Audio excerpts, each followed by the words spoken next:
Dear Santa letter. Yeah. 1960 in December. I didn't know Tom then. The Waponka City News. Dear Santa, I've been a good boy and I love you very much. I would like a Matt Dillon gun set, a tricycle, a Mattel Strummer guitar, and a new bike. Tom Pershall, 410 Lucas. P.S. Don't forget to get my mommy and daddy something. Wow. That was far before the time I first met Tom Pershall in 1986. So. Yeah. I met Tom. Well, I was looking for a new member of the grounds crew at Philbrook, and Tom was recommended by Kevin Byrne. He said he knew I liked to hire artists and people who could actually appreciate the Philbrook Museum, yeah, and be around the art. And well, that was you really. I went to Project 12, and I had two teachers. One was Tom, and the other was Glenda Murphy, who was my English teacher, and I needed the credit to graduate from high school. And I do remember Tom as having an extremely creative and chaotic classroom. I think maybe it was the only year he taught there. I don't think he lasted very long, so we laughed about that we just kind of crashed into each other there, because I think somebody else took it over right after that. But anyway, that is the first time I met him, and then I met him again through Tulsa Artist Coalition. In the earliest recollections of Tom, he had been a school teacher. Do you know anything about his history with Yeah, he had me come out a couple of times and do raku workshops at Project 12. I think it was Project 12, or was it Street School? I think it was Project 12. And it was the wildest damn thing I'd ever seen. And he tried to get other artists to come in and do teaching alongside of him, and it was fantastic in some ways, and it was so disappointing in others, because sometimes the kids would, be in the class, and maybe you'd have 6 kids in the class, and we'd be doing raku and talking, and then all of a sudden a kid would say, I gotta go out for a smoke, and never come back. It was like, oh well, okay, we're gonna do it with 4 kids now, But Tom kind of took it all in stride, It was a teaching position for him. I think he did it for 2 or 3 years. And that's how I think I first met him. There was a group of us that were trying to get things started in Tulsa with, an artist space, and Tom was right there with us trying to get it done too. So Virginia, when did you meet? What is your first recollection of Tom? Excuse me. When I first moved to Tulsa, I think it was '89, and I was going back and forth from New York, and I went to Philbrook for the first time, and I remember you could go out into the gardens, and there were no gates or anything, and it was just anybody could wander through.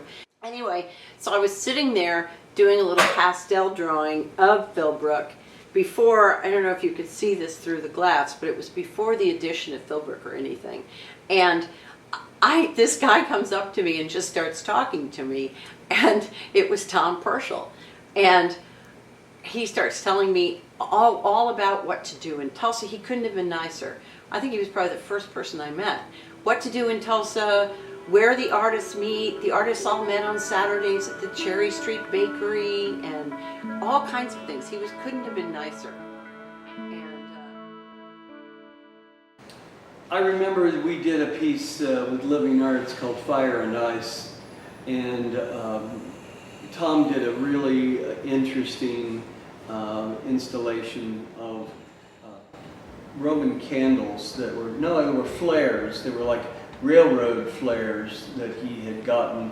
He probably stole them off the back of a caboose or something from a train, and he put them in piles of ice.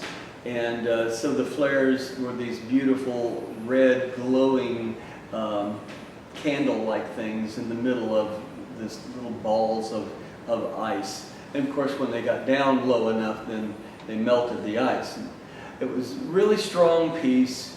I remember a lot of his work with telephone poles, as we all probably remember.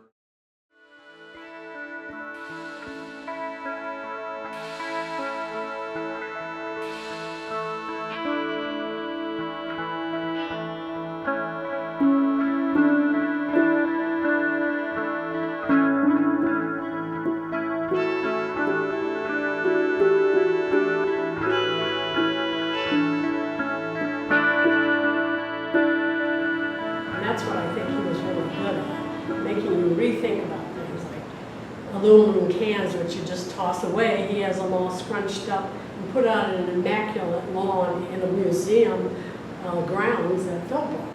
And it makes you really think, oh, the can you just tossed away. They're very, makes you question your own actions and your own interpretation of things. And of course, it has a political impact or a social impact. It isn't really didactic and hitting you over the head with a message, but it makes you rethink and look at things in a different way. The common becomes uncommon. In a more subtle way, yeah. Much more subtle. It makes you real think your whole perspective on things, which I liked.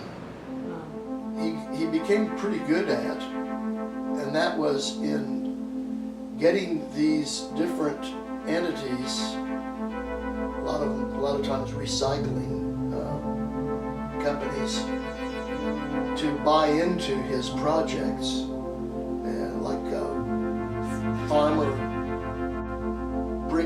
letting him borrow the hay bales, the cans, the paper, like you said, the appliances that were compressed. Even his very first endeavor was PSO helped him fish the first pole that he then implanted and then I think they helped him plant it in the ground. They fished it out of the river right there where he lived. I guess that was the inspiration. He saw this pole floating in the river. He got PSO to fish it out and plant it there. And so, because he didn't really have any funding for most of these things. So he became really kind of a scavenger of assistance from different businesses. Well, I found that one of his traits, I loved he had an aesthetic, and he sort of explained that aesthetic to me when I was working with him in '86, and it's the repetition. He was very big on that, and one of the things I learned from him that I really even still cling to this day is like the precision that you referred to when he was doing the gardens. He was very mindful of, like, you look at it from all sides. The work itself all needs to be cohesive. So he had a very strong aesthetic, and I just feel like he influenced me for sure, making me think about those things that perhaps I wouldn't have without him talking about them. Attention to detail. Right. Man, just over the top, really. I tell you, Tom was one of a kind. He was a nut about Woody Allen and New York. He thought the New York Times rocked his world, and he really just he had kind of a chip on his shoulder a little bit for a lot of the artist community, and he certainly had borders that he thought were, this is art and this is not art. But he was very progressive. The guy had a vision for kinds of artwork that a lot of people in town don't do, and he didn't care too much about selling things all the time, but he certainly made things happen. His work was extraordinarily out there. I remember distinctly after 9/11 a piece that he did with fertilizer and little army men that were coming out of the bag of fertilizer. his things were bold, and the hay bales piece that he did, urban blue stem, was just great.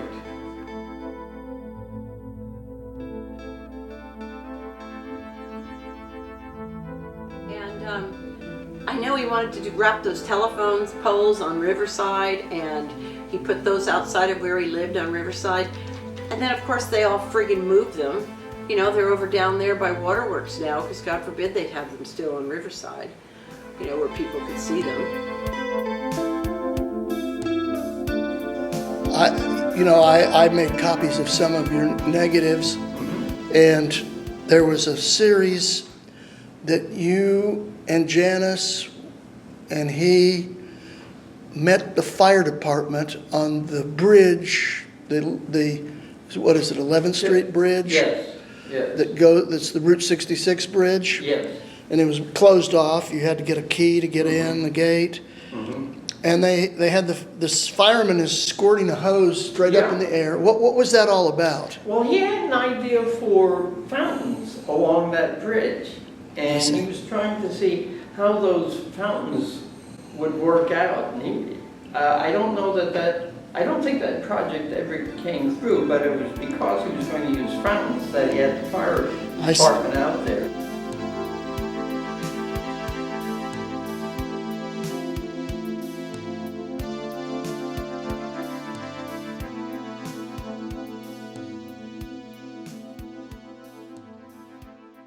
Except I remember him being at the poetry things that we did, because I had written a piece of poetry about him. Right. Because he was such a character even then, you know, just like a charmer, always charming the girls. He was totally loved the ladies. And that's one thing I always laugh with him about, because he was pretty much, you know, just always positive to women and then really hateful to men. Yeah, yeah. He wanted to hate me, but he didn't. Yeah, he and tried. I wanted to hate him. It's hard. But I couldn't, you know. Yeah, because he was definitely one of those people you either really loved or you didn't like at all and didn't understand. Of course, we appreciated his complete eccentricity. I mean, he was so outside of the box and in everything. Yeah. The way he communicated, the way he lived his life, the way he made his art. But I totally respected it. And I think, you know, I think he respected my work too. There's certain things I remember him telling me that he liked. And I always appreciated that because I did respect him. I also hired Tom for a project. I remember that. And he was one of maybe only 2 or 3 in my 26-year career that I had to take to the emergency room. Because he... I remember that when he worked for you for a while. I had gotten this commission from Philbrook to make, like, I don't know, a lot of Christmas tree ornaments. I can't remember how many, but there was enough that I had to hire people to help me, you know, do the drilling and all that. And he was drilling holes, and I had told him not to wear gloves, but he didn't believe me because he thought he would get hurt. And the glove got caught and got spun up and hurt his thumb. Yeah, it was. So anyway, sorry, Tom. But he, you know, it was. I think that might have been the end of his drilling career with me. He didn't follow directions. He didn't like my directions. He never liked any directions. Yeah. No. I also have a fond memory when I would put on my open studio, and he would come, and he never signed up for a booth. He would always just show up with a bunch of his little drawings, and he's like, "Do you mind if I just set up a table?" And of course I didn't mind, but you know, he's just a total rule breaker. Yeah. And I am too, so I have to respect and appreciate that. I think maybe I learned a few things from him.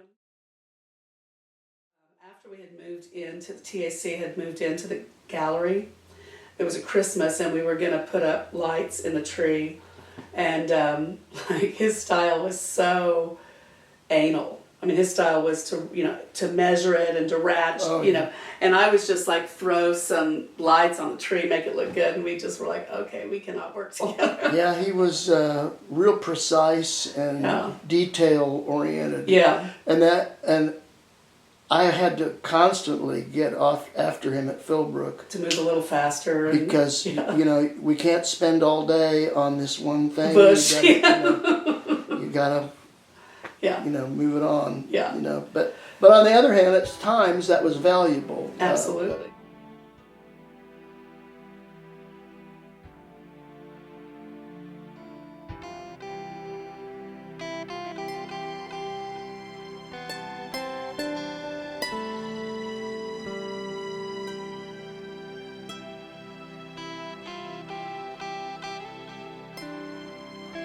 What was interesting is that everybody used to love to make fun of Tom because he was very, kind of ornery, and I called him Eeyore because he always was sort of like, I'm down in the dumps, I've lost my tail.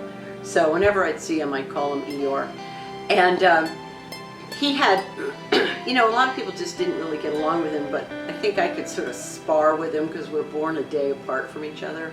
So I think that we both sort of respected each other, but sort of also, did this back and forth, back and forth. Tom's wrapped poles was a red one with a black rope around it in several different layers, and it was on Riverside Drive at a particular location. They moved it now over to where they have over on the west side of the river where they have events over there like Oktoberfest. It's I'm kind of sorry they moved it. When they moved it, it is, if you look at it, it's not quite exactly vertical, and that would have upset Tom dearly because he was always extremely meticulous in how things were lined up. And anyway, it was on Riverside, and across the street from it was an apartment complex, and some of the people there were complaining about the pole, not wanting it across the street from them. And there was one woman, I remember, who kept claiming that the image of the pole kept appearing on her television set, and it was disturbing her. There was a meeting with I guess it was the Parks Department, where Tom went down to defend his poles, and I went down to participate in his defense, and there was a lot of discussion about whether they were site-specific and this, that, and the other thing. But they stayed up for a while after that, but eventually they did get moved. He was, what I loved about Tom is he was always doing something that made people feel uncomfortable. Like, I remember he had this installation of hay bales when you were heading towards downtown on 51 and going to 75. Right in between there was this series of hay bales. And I remember the first time I went to Crystal Bridges in Arkansas, there were all these hay bales out in the field, and we all said, oh look, Tom Pershall has an installation here. Of course it was just a farm, So, I mean, we loved to make fun of him, but the fact that he was doing this stuff and getting it out there was very, I had a lot of respect for him.